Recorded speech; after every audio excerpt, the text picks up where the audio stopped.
Pregnant wife found a bracelet in his car. What the millionaire said next made her question everything. A swirl of emotions coursed through Isabella Martin the moment she saw that glimmering, unfamiliar bracelet tucked beneath the passenger seat of her husband's Bentley. She was on her way to the doctor's office for a checkup, carrying the promise of new life in her belly, when her entire reality shifted in an instant. As the wife of Andrew Martin, a self-made millionaire known for his lofty business deals and impeccable reputation, she was accustomed to lavish surprises, but never like this. The delicate jewelry piece felt like a dagger to her heart, raising questions no pregnant woman should have to ask, especially about the man she thought she knew best. Isabella Martin had been married to Andrew for nearly 4 years. Their relationship started like a fairy tale, with Andrew's success story gracing local newspapers and even once mentioned in Forbes' top 30 under 30 to watch. He had soared to millionaire status before he turned 30, thanks to a brilliant software development venture that revolutionized real estate analytics. Isabella was drawn to his warmth and grounded attitude despite his soaring ambitions. Everyone said the two of them belonged together. At 8 months pregnant, Isabella often felt short of breath. On this particular morning, Andrew had taken a ride sharing service downtown for a meeting, leaving his Bentley in the driveway so Isabella could drive herself to her prenatal appointment. However, as she got settled in the driver's seat, something slid under her foot. She leaned down to retrieve it, expecting maybe a pen or a coin. Her heart sank to find a slender, silver bracelet, the kind she'd never seen before. It wasn't her style. She had never owned a piece with such intricate swirling designs etched around the band. Her immediate reaction was confusion. Andrew was known to spoil her with gifts, Tiffany necklaces, Cartier earrings, each carefully chosen for her taste. This was different, old-fashioned, almost antique, and definitely not intended for her. A cold flush prickled at her skin. She felt unsettled and yet refused to jump to conclusions. Rationally, it could be a client's misplaced jewelry. Maybe someone from Andrew's office had borrowed the car. But her heart hammered with an urgency that had nothing to do with reason. The bracelet radiated a sense of betrayal she couldn't shake. Images flooded her mind: Andrew laughing with a mysterious woman, whispering over dinner at an exclusive club, or sharing a private moment while traveling. She recalled an awkward phone call last week when Andrew ended it abruptly the moment she walked into the room. At the time, she brushed it off as business confidentiality. Now, she wasn't so sure. Pregnant, hormonal, and thoroughly shaken, she looked at her round belly in the rearview mirror and fought off tears. Her baby needed her to be strong, but anxiety churned within. The drive to the doctor's office turned into a trial of mental endurance as she wrestled with every suspicion taking shape inside her. At the prenatal clinic, Isabella hardly registered the usual hustle of expectant mothers flipping through magazines or tapping on their phones. She managed a polite smile at the receptionist, who recognized her from previous visits. But inside, she was consumed by one question: whose bracelet was it? By the time her obstetrician, Dr. Fiona Caldwell, ushered her in, Isabella was trembling. Dr. Caldwell was a composed woman of 50, with sharp eyes yet a kind voice. After the routine weight check and belly measurement, the doctor noticed Isabella's unusual tension. "Is everything all right at home?" Dr. Caldwell asked gently. Isabella hesitated. Could she confide in the doctor about her fears? She chose to hold back, not wanting to muddy the waters with speculation. "Just the normal nerves," she lied, forcing a wry smile. "Everything's fine." "You can always talk to me if you need anything," Dr. Caldwell said, scribbling notes on Isabella's file. Isabella nodded, tears dangerously close. The checkup concluded normally, and Isabella drove home feeling more uncertain than ever. She stared at the bracelet beside her in the passenger seat, swallowing her mounting panic. 1,000 scenarios played out in her mind. She tried to quell her suspicions with logic. Andrew might have given someone a lift, maybe an employee like his assistant Michelle. But Andrew rarely let anyone but her inside this particular car, protective of its pristine interior. And he had never allowed employees or acquaintances to treat it as a taxi. When Andrew finally returned that evening, Isabella was waiting in the living room, half coiled in fear, half burning with adrenaline. The sumptuous interior of their modern villa in Los Angeles, with its open-plan design and floor-to-ceiling windows, felt cold and lifeless. The sun was just dipping below the skyline, casting elongated shadows across the polished marble floor. Andrew entered with a familiar energy, his tie loosened, jacket slung over one arm. Usually, Isabella would rise to greet him with a kiss. Now she remained seated, the bracelet resting on the coffee table. "Hey, darling," he said, stepping forward. He stopped short when he saw the expression on her face. "Is something wrong?" Isabella picked up the bracelet and held it out. She watched as Andrew's face registered confusion. Then his eyes flared in recognition, or was it panic? "Where'd you get that?" he asked. "I found it in your Bentley this morning." Silence. Andrew's eyebrows knit together. "In my Bentley?" He sat on the couch across from her, leaving a gulf between them. "Yes," Isabella said, her voice trembling. "I don't own this. Do you want to explain?" Andrew exhaled slowly, leaning his forearms on his knees. "Bella, it's not what you think." He glanced at her stomach, and his features softened. "Look, I can see you're upset. But you have to believe me, this has nothing to do with another woman. Who does it belong to then?" I'm not sure," Andrew admitted. "Could it be Michelle's? Or, hold on." He took the bracelet, turning it over in his hand as though looking for an inscription. "I need to think. I might have given a ride to my cousin Sophia last week after a fundraiser. She was wearing some kind of antique bracelet. I remember seeing it and complimenting her on it. She'd inherited it from our grandmother. This might be hers." Isabella eyed him warily. Andrew had a large, extended family, scattered across various social circles. Sofia Delgado was one of his closest relatives, a cousin he grew up with, who'd recently moved to Los Angeles. Isabella didn't know her intimately, but had met her enough times to recognize she and Andrew shared a strong bond, almost like siblings. "And you didn't realize it was under the seat?" Isabella pressed. Andrew shook his head. "I've been busy. I rarely drive that car myself. You know how my schedule's been. It's possible it dropped off her wrist, and neither of us noticed." Relief warred with lingering doubt in Isabella's mind. The explanation seemed plausible, especially if it was a piece of old family jewelry. Still, something in Andrew's voice felt guarded, like there was more he wasn't saying. Yet, she had no concrete reason to doubt him if he was referencing Sophia. After a long moment, Andrew reached for her hands. "Bella, you have to trust me. I wouldn't do anything to jeopardize what we have. You and this baby mean everything to me." She let him pull her into an embrace, inhaling his familiar cologne. She wanted desperately to believe him. Her heart ached to trust that the father of her child wouldn't betray her. Isabella retreated to the bedroom to rest, her doctor's words about managing stress echoing in her mind. She stretched out on the plush bed, recalling the early days of their romance. They had first met at a charity gala hosted by the Bill and Melinda Gates Foundation in Seattle.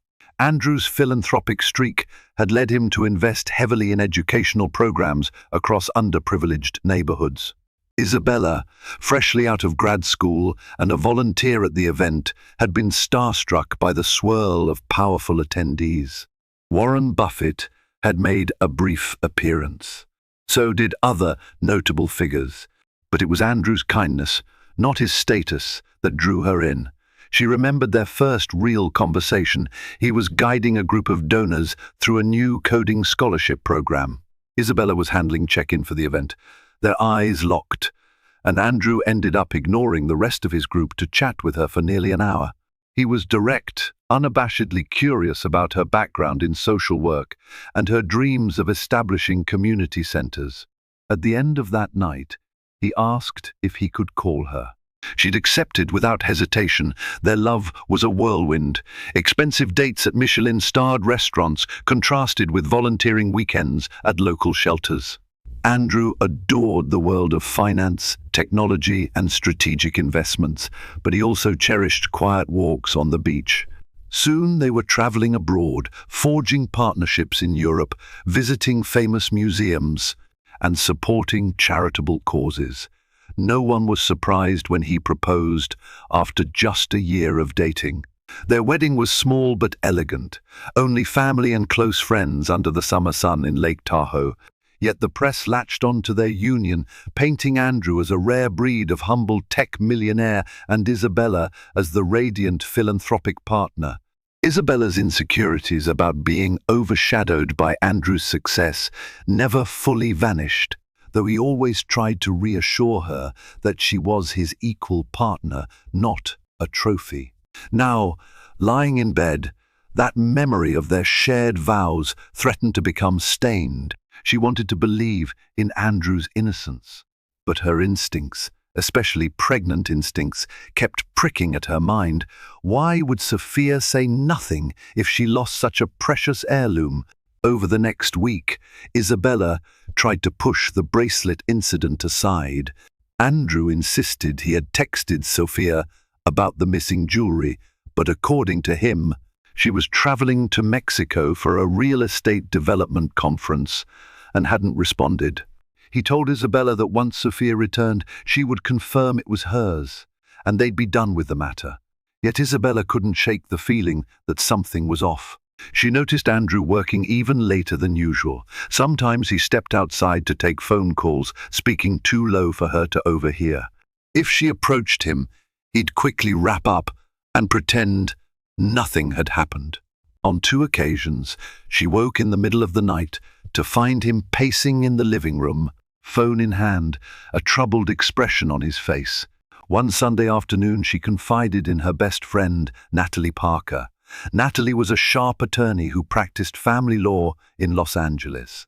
She knew the darkest sides of relationships, having represented several high-profile divorces. When Isabella told her about the bracelet and Andrew's explanation, Natalie's reaction was concerned yet careful. "It could be nothing," Natalie said, sipping a latte at the patio of a chic cafe in Santa Monica. "But you know I always say, trust your gut. If Andrew is hiding something, you have every right to ask questions. Have you tried calling Sophia yourself?" Isabella shook her head. "I don't want to seem paranoid. What if Andrew's telling the truth?" "But what if he's not?" Natalie pressed. "Listen, I'm not telling you to prepare for divorce court, but you're about to have a child. You need stability, truth, and trust. Don't stay silent if you feel uneasy." That evening, Isabella waited for Andrew to come home from a business dinner. She'd made a simple supper. Her appetite had been erratic, but she wanted to keep up appearances of normalcy. Andrew looked exhausted, rolling up his sleeves as he entered the kitchen. "Bella, I have some big announcements coming up with the company," he began, rummaging for water in the fridge. "We're on the verge of a huge merger with a real estate analytics firm in Europe. It's all hush-hush for now, but the legal documents are monstrous. That's why I've been so distracted." Isabella mustered a polite nod, placing a plate of pasta on the counter for him. "Have you heard from Sophia yet?" Andrew hesitated, then shook his head. "Still nothing. But you know how it is with her. She goes off the grid for days, a knot formed in Isabella's stomach. She knew Sophia to be adventurous, but never irresponsible. She reached for her phone and found Sophia's number. Andrew immediately froze. "Bella, really, she might still be out of the country." "Don't stress yourself." Ignoring him, Isabella pressed the call button. After a few rings, the line clicked, and a recorded voice announced the call could not be completed as dialed. Possibly no service in whatever part of Mexico Sophia was in. That answered nothing. "See," Andrew said, gently removing the phone from her hand. "We'll ask her when she's back." Isabella nodded, but her lingering anxiety only deepened. Days turned into another week, and still no word from Sophia. Even the family's group chat, where Sophia occasionally posted photos of exotic destinations, remained silent. Isabella debated her next move. On one hand, confronting Andrew constantly might erode their relationship further, especially if he was truly innocent. On the other, she couldn't sit idly by, stewing in uncertainty. After wrestling with her conscience, she decided to hire a private investigator. It wasn't an easy choice. In fact, she felt almost guilty for betraying Andrew's trust in this manner. But the stakes were high. She was bringing a child into the world. If there were secrets, she needed to know before it was too late.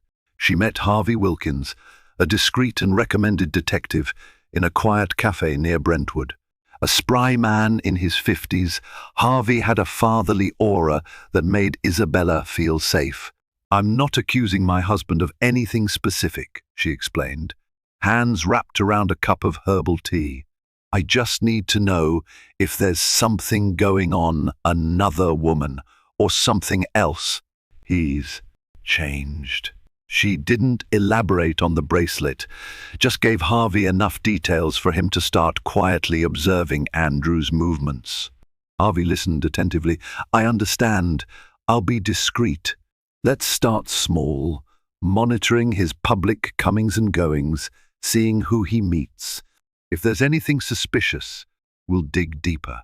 Isabella agreed, simultaneously relieved and nauseous about crossing this line. She had never pictured herself in a scenario like this, especially not while she was pregnant with the man she loved. While Harvey began his surveillance, Isabella tried to keep life normal. She and Andrew attended a high society fundraiser in Beverly Hills. It was a lavish event at the Four Seasons Hotel, featuring champagne fountains and an orchestral quartet.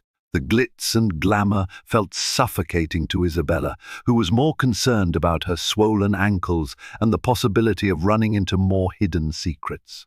Midway through the evening, a middle-aged woman with carefully styled hair approached Isabella. "Hello, dear. You must be Isabella. I'm Gloria Weller, Richard Weller's wife. I've heard so many wonderful things about you." Isabella forced a polite smile. She recognized the name. Richard Weller was a major investor in one of Andrew's companies.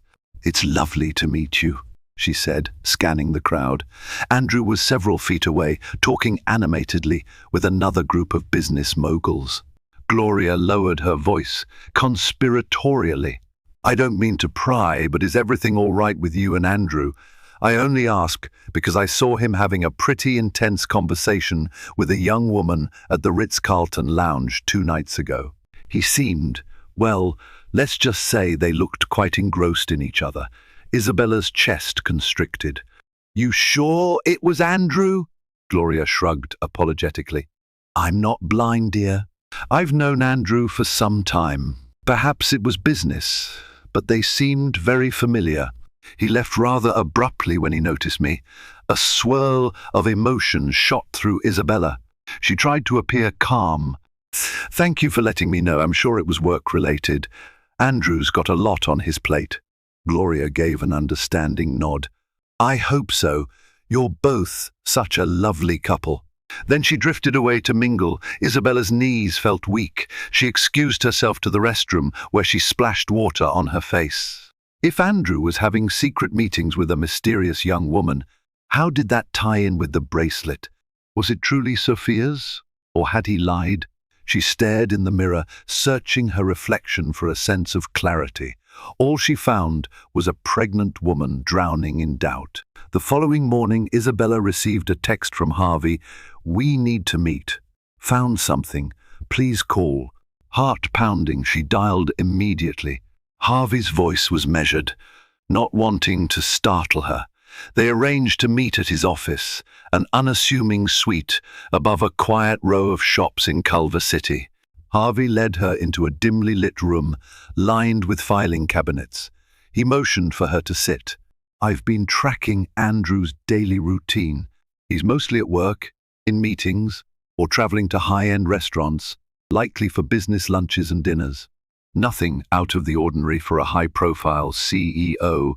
But 2 nights ago, he did go to the Ritz-Carlton downtown, as someone apparently reported to you. He met with a woman in the lounge. I managed to retrieve some security footage." Harvey slid his laptop across the desk. The footage showed Andrew at a table with an elegant brunette. They leaned close, their heads nearly touching. Andrew looked tense. At one point, the woman reached across, placing her hand over his. The video had no audio, but the gestures spoke volumes. Andrew never tried to remove her hand. Instead, he looked resigned, or maybe conflicted. Isabella's eyes burned. "Who is she?" Harvey cleared his throat. "I did some digging. Her name is Evelyn Carter, a journalist who used to work for the Los Angeles Times. She's now a freelance investigative writer. She's known to dig up stories on wealthy individuals, especially if there's scandal involved." Isabella's heart hammered. "Scandal? My husband hates negative press. Why would he meet her?" Harvey shrugged. "Could be blackmail, or maybe she's threatening to publish something. It's not uncommon for journalists to push for hush money if they've discovered skeletons in a millionaire's closet." He paused, letting the gravity settle in. "But it could also be personal. I'm not sure yet. They were spotted again last night in a private booth at the same lounge. He might be trying to negotiate with her off the record." Tears gathered in Isabella's eyes. "Is there any indication that they're intimate?" "I have no proof of that," Harvey said. "All I know is that they're meeting in secret. It's definitely clandestine." Isabella's mind spun. Had Andrew fathered a child with Evelyn in the past? Was he paying her off to keep quiet? Was the antique bracelet actually Evelyn's? The possibilities swirled like a storm. She thanked Harvey, telling him to continue investigating. Her baby kicked as she walked back to the car, reminding her that time was running short. She had to uncover the truth before the stress of all this threatened her health or that of her child. That evening, Isabella confronted Andrew again, her voice trembling with hurt. "I know about Evelyn Carter." Andrew's face turned white. "What do you mean?" "I know you've been meeting her at the Ritz-Carlton." "Why all the secrecy, Andrew? Who is she to you?" He ran a hand over his face, exhaling sharply. "So you hired someone to follow me?" She didn't deny it, ignoring the guilt that threatened to surface. "You left me no choice. I'm pregnant, and I'm terrified. Talk to me." Andrew sank into the nearest chair, his expression a blend of sorrow and frustration. "Evelyn approached me a few weeks ago. She claimed to have damaging information about my father's business dealings years ago, things that could implicate me too. She threatened to go public if I didn't give her an exclusive interview or maybe some hush money. I've been trying to handle it quietly." "What kind of information?" Isabella asked, barely able to steady her breathing. Andrew hesitated. "My father was involved in some shady real estate acquisitions decades ago. My seed money for my company partially came from him. If Evelyn makes it look like my business was built on dirty money, it could ruin everything: my reputation, our finances, future deals. I've been meeting with her to see if I can convince her there's no story, or, if necessary, to buy her silence." Tears welled up in Isabella's eyes. "Why couldn't you just tell me? Did you think I wouldn't understand, or that I'd judge you?" He looked at her, eyes filled with shame. "I didn't want to burden you, especially when you're pregnant. I thought I could fix this on my own. As for the bracelet, I truly believed it belonged to Sophia. But now I'm not so sure. Maybe Evelyn left it in the car when she cornered me after a meeting. She followed me to the parking garage once. I don't know. Everything's been a blur. Isabella stood in stunned silence. Part of her felt relief that Andrew's secrecy might not be tied to a romantic affair. Yet the betrayal of trust stung just as deeply. "You should have let me in," she whispered. "I'm your wife." Andrew reached for her hand, eyes brimming with regret. "I know, and I'm sorry. I swear there's nothing between me and Evelyn in that way. She's persistent, manipulative, and I've made the mistake of dealing with her alone."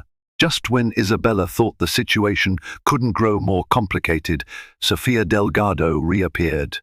One afternoon, the doorbell rang, and there she stood, elegant as ever, wearing designer sunglasses and a wide-brimmed hat. Her cheeks glowed with a sun-kissed tan. "Bella, it's been too long," Sofia exclaimed, air-kissing Isabella's cheeks. "I've been overseas and completely off the grid.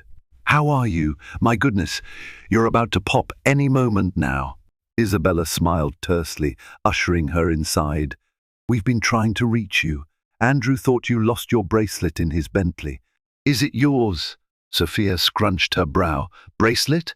I only wore one in Mexico, my turquoise bangle. Definitely not an antique silver piece." She shrugged. "Sorry, that wasn't me." Isabella's heart sank. So Andrew's initial story was wrong. Whether it was a genuine misunderstanding or a cover-up, it meant the bracelet truly belonged to someone else. Perhaps Evelyn. Sofia seemed unaware of the tension. She prattled on about her travels, the developments she was scouting for her next real estate project. Isabella's mind was elsewhere, spinning the new revelation into the mosaic of questions that plagued her. Later that night, Isabella confronted Andrew with Sofia's words. He closed his eyes, massaging his temples. "Then Evelyn must have left it. She confronted me in the car park a few weeks ago, the only time she was near my Bentley. She must have dropped it without me realizing." Isabella swallowed her relief and heartbreak in equal measure.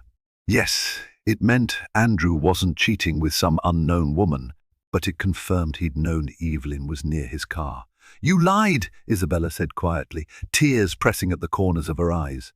"You said it was probably Sofia's." "The truth is you suspected Evelyn, didn't you?" Andrew hung his head. "I didn't want to drag you into this. I hoped I could fix everything before you found out.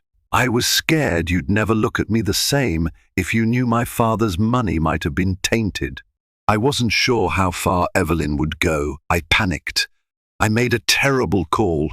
The next morning, Isabella woke up with an ache in her lower back and a swirl of dread in her heart. The baby was due in a matter of weeks, and stress was taking its toll. She decided to confront Evelyn head-on. If Andrew wouldn't solve this quickly, Isabella had to protect her family herself. It wasn't hard to find Evelyn's contact information. She had a professional website listing her freelance journalist services. Isabella, using her maiden name to remain anonymous, sent an email requesting a meeting to discuss a potential investigative piece. Within hours, Evelyn replied, suggesting a coffee shop near West Hollywood. Isabella arrived early, scanning the cafe's patrons. Evelyn entered shortly after, wearing a sleek blouse and skirt, her dark hair pulled back in a tight ponytail. She was striking, with a confidence that bordered on arrogance. "Miss Gonzalez?" Evelyn asked, referencing Isabella's fabricated name. "Yes," Isabella responded, gesturing to the seat across from her. As soon as Evelyn sat, Isabella removed her sunglasses. "I'm actually Isabella Martin, Andrew's wife." Evelyn's eyes flared in surprise, but she quickly recovered. "Well, this is unexpected. What do you want?" Isabella held up the bracelet, letting it dangle between her fingers. "Is this yours?" Evelyn studied it with mild amusement. "Ah, so that's where it went." "Yes, it's a family heirloom. I wondered where it slipped off." "Thank you for returning it." She extended a hand, but Isabella pulled the bracelet back. "No, not until you stop this madness." My husband told me what you're doing, threatening to publish dirt on his father. Why? Evelyn folded her arms, leaning back in the chair. Because Andrew's father, Lloyd Martin, ruined my family. You might have heard the name Carter in passing, or maybe you haven't. My grandfather lost everything when Lloyd engaged in a predatory deal, flipping land in Sacramento. We ended up in poverty. My father was an alcoholic who died young, driven by despair. I vowed I'd get justice someday. Isabella's throat tightened. She had never known the specifics of Andrew's father's business ventures, only that he was a controversial figure who passed away years ago. You're blaming Andrew for something his father did decades ago? Evelyn's jaw set. He benefited from those dirty deals.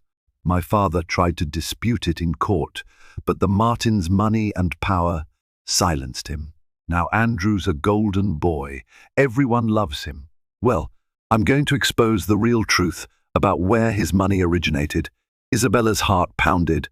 But Andrew was a child then. He had no say in his father's actions. That may be so, Evelyn conceded, but he inherited the spoils. The public should know. Unless he's willing to compensate the Carter family for what we lost. Blackmail, Isabella hissed. Evelyn shrugged, unrepentant. Call it restitution. He can throw money at philanthropic causes, but can't right the wrong done to my family. Hypocritical, don't you think? Isabella's eyes burned with tears. You're destroying an innocent man's life. If you want restitution, file a legal claim. Don't do this under the table. Legal claims cost money, time, and a mountain of proof, Evelyn replied coolly.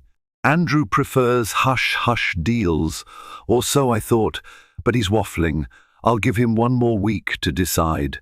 Then I publish. She rose, a predatory confidence radiating from her. Enjoy the bracelet, or toss it in the ocean. It's worthless to me now. With that, Evelyn glided out of the cafe, leaving Isabella trembling. She pressed a hand to her belly, silently apologizing to her unborn child for all this turmoil. Isabella drove home, mind racing. Andrew was pacing in the foyer when she walked in. The moment he saw her pale face, he rushed forward. What happened? Did you actually meet Evelyn? Yes, Isabella said quietly, and recounted every word. Andrew looked shaken. He'd known Evelyn was after money, but hearing the full story of her father's downfall was sobering. All this time, I thought she was just trying to exploit my father's past. I didn't realize there was a personal history of tragedy. Andrew's voice was thick with guilt. I can't pretend it doesn't matter. But blackmail, we can't encourage that. They spent a sleepless night discussing options.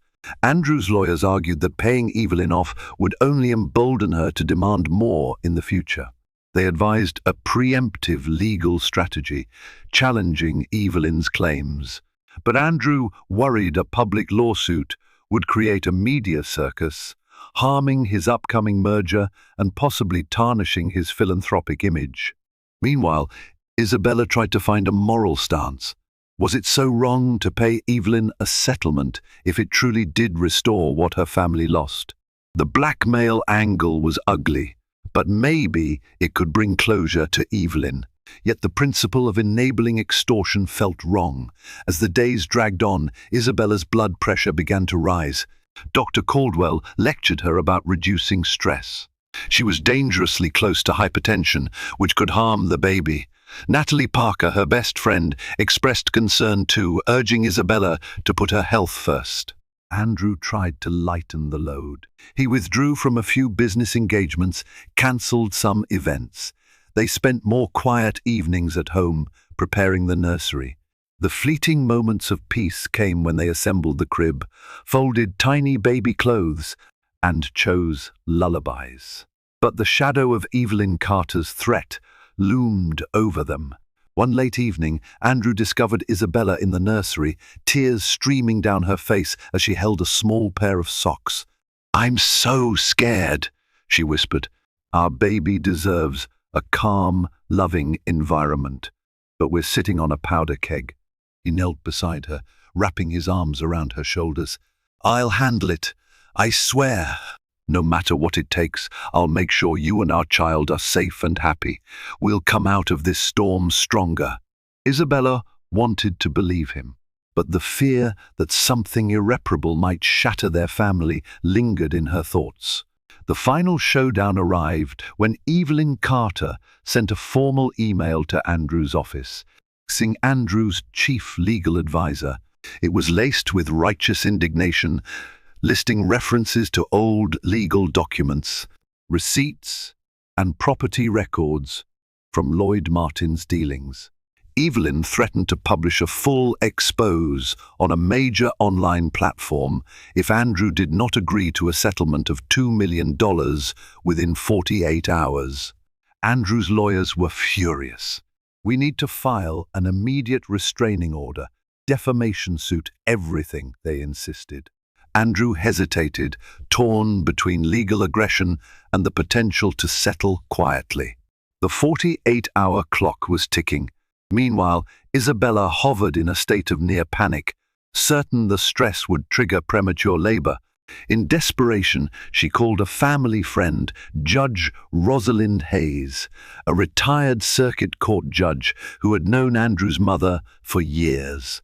Judge Hayes listened patiently as Isabella poured out the entire story. "You have two major concerns here," the judge said kindly. "One is legal, the other is moral. Legally, if she's blackmailing you with information that may or may not be accurate, you have grounds for legal recourse. But morally, if her family truly suffered, some restitution might be the right thing to do. However, it must be done properly. You don't want to set a precedent for hush money. This can be mediated officially." Andrew agreed to a mediation process, albeit with immense reluctance. Evelyn accepted, likely sensing that an official settlement might be her best bet. The next morning, both parties convened at a lawyer's office in downtown La. Isabella sat by Andrew's side, feeling every muscle tense as Evelyn walked in with her own attorney. The mediator, a calm woman named Margaret Reynolds, opened the session. "Today we aim to settle claims regarding alleged losses suffered by the Carter family due to the actions of Lloyd Martin in real estate acquisitions. We also address Miss Carter's threat to expose alleged wrongdoing by Andrew Martin." Evelyn laid out her evidence, describing how Lloyd Martin had manipulated local officials to push through a property deal that eventually forced multiple families into foreclosure. She had documents showing how those profits funded Andrew's earliest business investments. Andrew didn't deny that money from his father helped him in the beginning, though he had since expanded far beyond that initial infusion of capital. The mediator eventually guided both parties to consider a fair settlement, factoring in interest and the intangible damages to the Carter family.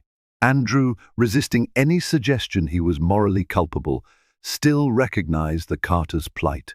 Ultimately, a settlement was proposed, a structured payment that would aid any Carter descendants in regaining financial stability. It wasn't an admission of wrongdoing on Andrew's part, but a gesture of goodwill to rectify past harm. Evelyn's attorney conferred with her. Isabella watched, heart pounding. Finally, Evelyn gave a curt nod. She would drop the expose, return the bracelet, and sign a binding agreement not to publish any claims unless new evidence of intentional wrongdoing surfaced. The tension in the room was palpable. Isabella could hardly breathe. She felt relief, but also sadness that such a tragedy had festered so long. For Evelyn, it was closure. For Andrew, it was a reckoning with his father's legacy. When the agreement was signed, Evelyn paused at the door. She looked at Isabella, who was quietly sitting with a hand on her pregnant belly. "You're lucky your husband wants to do the right thing," Evelyn said softly. "I still think the world deserves to know." "But this is better than nothing." Isabella nodded, tears brimming. "I'm sorry for your loss, truly. I hope this helps you find peace. In the days following the tense mediation, a fragile sense of calm settled over Isabella and Andrew's household. Though the agreement with Evelyn Carter had been signed and sealed, effectively ensuring her silence, both spouses felt as though they were still tiptoeing on eggshells, half expecting another crisis to erupt at any moment. Yet, as each sunrise came and went without incident, the relief gradually grew stronger. A confidentiality clause safeguarded the settlement, keeping rumors of hush money at bay. Only their attorneys and Judge Rosalind Hayes knew the precise details of the agreement. Andrew's corporate team proceeded with caution, finalizing legal paperwork that would pave the way for his planned merger with a European real estate analytics firm. Meanwhile, Isabella observed everything quietly, sitting in on more meetings than usual just to be near him. She no longer wanted to be shut out of any part of his world. Despite lingering tension, life at home began to slip into a gentler rhythm. Isabella's belly, now just a few weeks shy of her due date, was the constant focus of Andrew's attention. He insisted on taking her to each prenatal appointment himself, determined to prove that nothing was more important than his family. Although the turbulence with Evelyn had bruised their trust, these small daily acts of devotion began to mend the invisible rifts. Sophia, blissfully unaware of the worst of the ordeal, swung by the house one afternoon. She brought homemade soup and a pile of comedic DVDs, declaring that laughter was the best medicine for an anxious mum-to-be. Over an early dinner, Sophia did notice Andrew's subdued manner and Isabella's lingering wariness. Although she asked gentle questions, neither offered more than vague hints about recent stress, promising to fill her in when the time was right. Sophia, gracious as ever, shifted the conversation to baby names and nursery decor. Watching her cousin's bright smile, Andrew felt a pang of gratitude that the settlement remained a secret. He didn't want anyone else in the family carrying this burden. Isabella's best friend, Natalie Parker, also became a staple visitor. Having served as their confidant and informal legal guide, she was now the friend who ensured Isabella was resting enough. Some nights, she dropped by with takeout and thick law books, half joking that the baby was going to be born, reciting contract clauses. Natalie's dry humor helped Isabella decompress, and her mere presence served as a reminder that not every legal battle needed to be fought alone. Meanwhile, Evelyn Carter faded into the background. According to Andrew's private investigator, Harvey Wilkins, she had diverted her attention to a new investigative piece outside of Los Angeles. The hush money rumor never broke in the press. For the Carter family, the settlement funds meant tangible hope, an end to old debts, and a stepping stone toward a more stable future. Though deeply scarred by Lloyd Martin's past dealings, Evelyn appeared to accept that her quest for justice had reached its most realistic conclusion. At home, Andrew threw himself into final preparations for the baby. Each evening, he and Isabella spent an hour reorganizing the nursery, color-coding onesies, testing the rocker's lullaby feature, and triple-checking every detail of the crib's assembly. They laughed over how a single, tiny person could require so much equipment and how, in spite of their wealth, the simplest items like a well-stitched blanket or a sturdy rocking chair brought the most peace of mind. In those hushed twilight hours, when Andrew and Isabella would pause in the half-lit nursery, they often felt the weight of recent events pressing at the edges of their thoughts. Yet the sight of the baby's empty crib kindled a shared determination. They had to keep moving forward together. The cost of betrayal and secrets had been far too steep already. Still, they made room for genuine hope. While Andrew's philanthropic image remained unsullied in the public eye, it was the private lessons he and Isabella took to heart, that money could not buy trust, and that real love meant staying vulnerable, even when fears loomed. With each passing day, they learned anew that crises like the storm they had just weathered could galvanize a marriage if both partners worked to keep honesty alive. In one of their quieter moments, Isabella reflected on all that had transpired. There had been nights of heartache, unspoken suspicions, raw confrontations, and ultimately a moral crossroads where they chose empathy and transparency. Yet, as she rested her hand on her swollen abdomen, feeling the gentle kicks from within, she sensed that this harrowing chapter might actually be preparing them for parenthood, teaching them that protecting something precious often demands more than personal pride.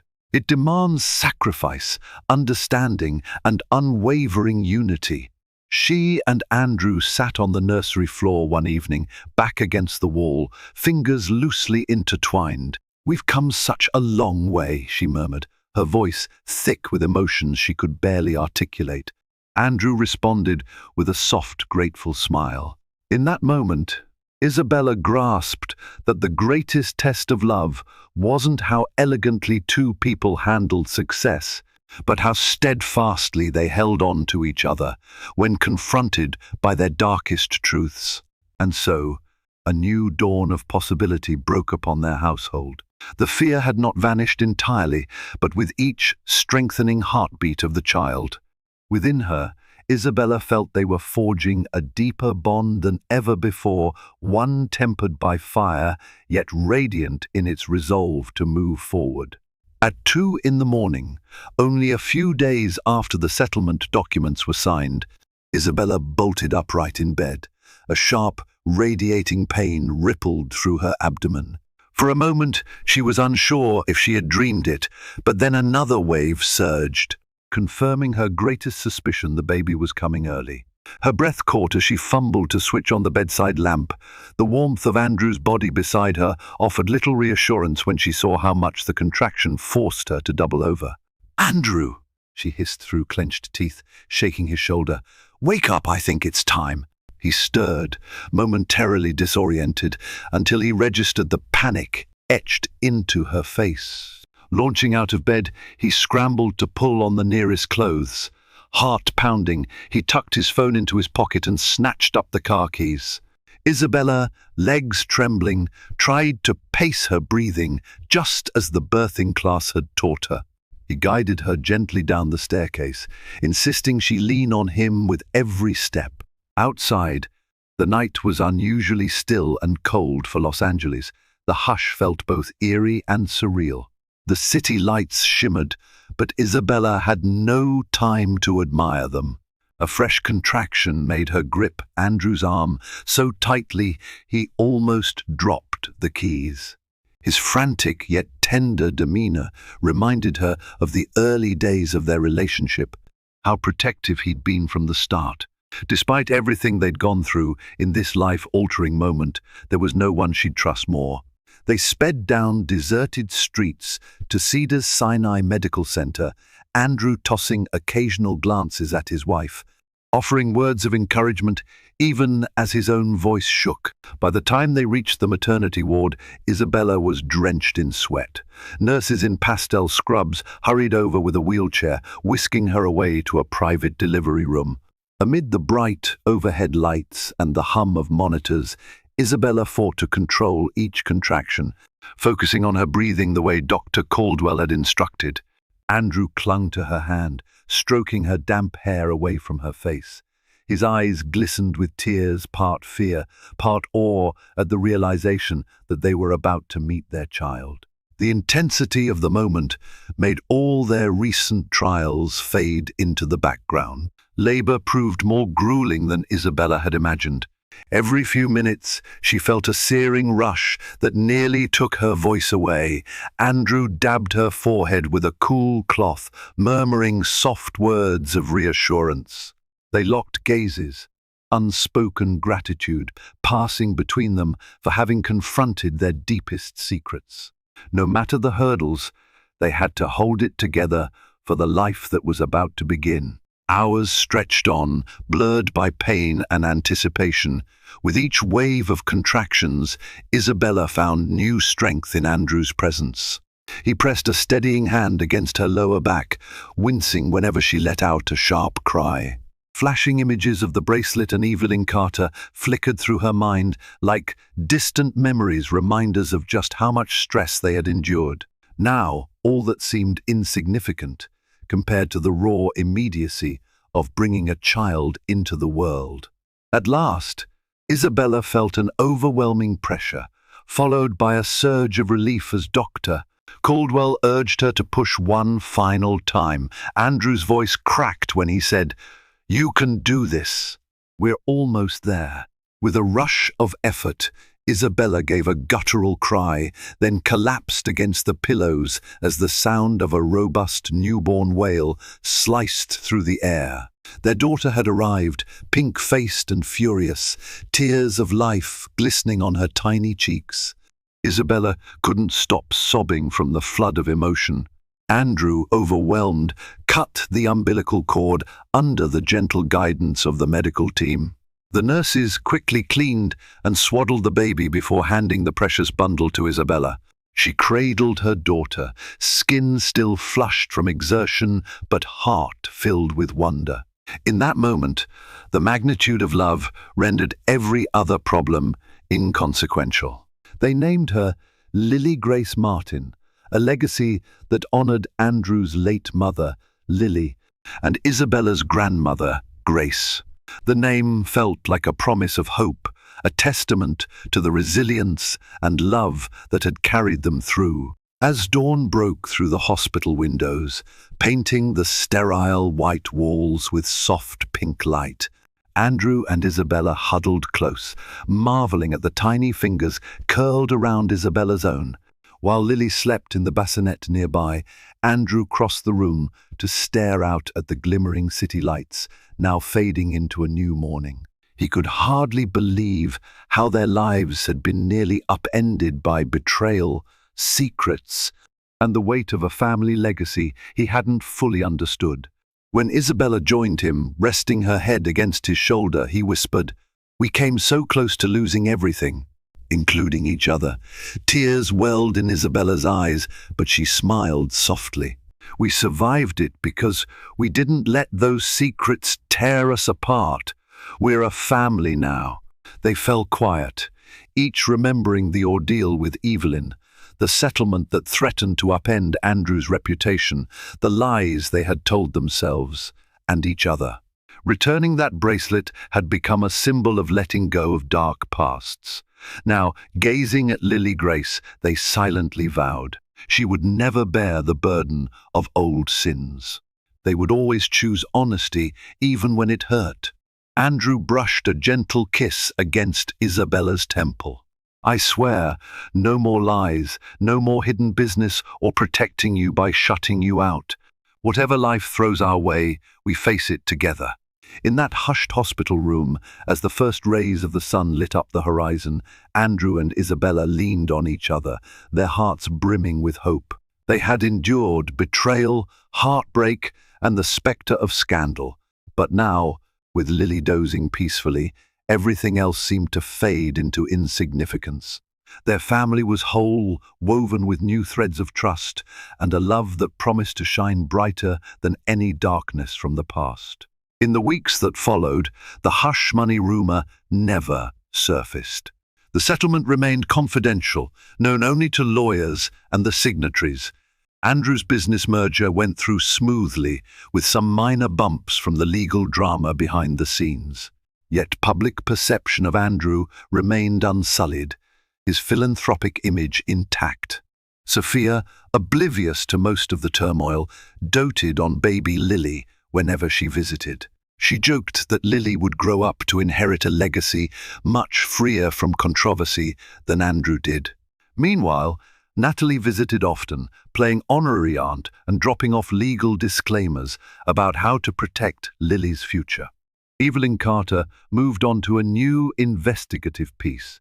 The Carter family finally had some restitution money that could help them rebuild. While not entirely satisfied, Evelyn seemed to have found enough closure to step back from her crusade. Through it all, Isabella and Andrew discovered that crises could strengthen a marriage, provided both partners let honesty prevail. In a quieter moment, Isabella looked back at the last several months, the lonely nights of suspicion, the confrontation over the mysterious bracelet, the shocking revelation of Andrew's father's dark dealings, the final compromise for justice, and Lily's miraculous birth. She realized that the greatest test of love wasn't just how you handle triumphs, but how you navigate the shadows. And though they might face more trials ahead, Andrew and Isabella had forged a bond of steel, sealed by their precious daughter's arrival into the world. Thank you for journeying through the twists and turns of Isabella and Andrew Martin's story. From the moment that mysterious bracelet surfaced to the final confrontation with Evelyn Carter, we witnessed how secrets can fracture even the strongest bonds. Yet in the end, love persevered, and a new life baby, Lily Grace, became a beacon of hope. Their struggle reminds us that trust is fragile, but can be rebuilt when truth and forgiveness stand at the forefront. If this real-life drama fiction captured your heart, please remember to hit the like button to show your support. Share it with friends who crave a gripping tale, and subscribe to this channel for more stories that venture into life's most harrowing dilemmas and triumphant victories. Stay tuned, keep believing in the power of honesty and love, and we'll see you next time.